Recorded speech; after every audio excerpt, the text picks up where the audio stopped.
अस्सलाम वालेकुम, मैं हूं जाबिर बेग और आप देख रहे हैं मेरा यूट्यूब चैनल बेग टीवी। नाज़रीन, आज हमारे एक छोटे भाई हैं बड़े प्यारे तौक़ीर अहमद, उनसे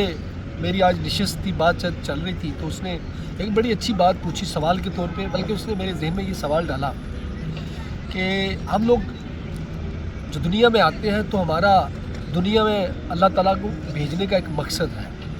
लेकिन हम इंसान बेमकसद ही ज़िंदगी गुजार रहे होते हैं। चाहे हम पाकिस्तान में हैं, पाकिस्तान से बाहर हैं, पाकिस्तान में अगर हम कोई तालीम हासिल करते हैं, कोई काम करते हैं, कोई काम सीखते हैं, तो मैंने इस चीज़ का अंदाज़ा लगाया है कि हम बग़ैर किसी मकसद के हम अपनी ज़िंदगी गुजार रहे होते हैं और बग़ैर मकसद के ही हम लोग सब कुछ किए जाते हैं। आज उसने परदेश के हवाले से बात की कि हम बहुत सारे लोग जो पाकिस्तान से दुनिया के मुख्तलिफ़ मुल्कों में जाते हैं, तो हम लोग तो इतना ज़्यादा प्लान होके नहीं आते कि हमारा जाने का मकसद क्या है, हमारी मंजिल क्या है, हमने अचीव क्या करना है। तो बशमूल मेरे और मेरे चंद दोस्त हैं कि हम लोग भी कई सालों से यहाँ पे रह रहे हैं, लेकिन हम लोग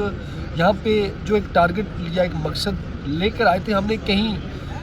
उनको खो दिया है। हम उन जो मकासद से हम उनसे पीछे हट गए। हमने बहुत सारी चीज़ों को अपनी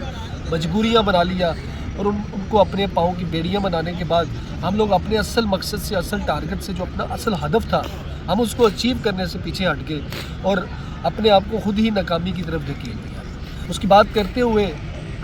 मुझे ये बात मुझे बड़ी पसंद आई कि ये वाकई बात बड़ी अच्छी है कि हमारा कहीं भी हम रहें तो हमारा एक मकसद होना चाहिए। हमने कोई टारगेट पहले से ज़हन में रखा हो कि हमने ये टारगेट अचीव करना है, हमने ये वाली मंजिल हासिल करनी है। जब हम रास्तों पे चल पड़ते हैं तो हम बग़ैर मंजिल का तयन किए ही खामखा चले जाते हैं और अपने आप को हलकान और बोझल कर लेते हैं, लेकिन हम अपनी मंजिल तक पहुंच नहीं पाते।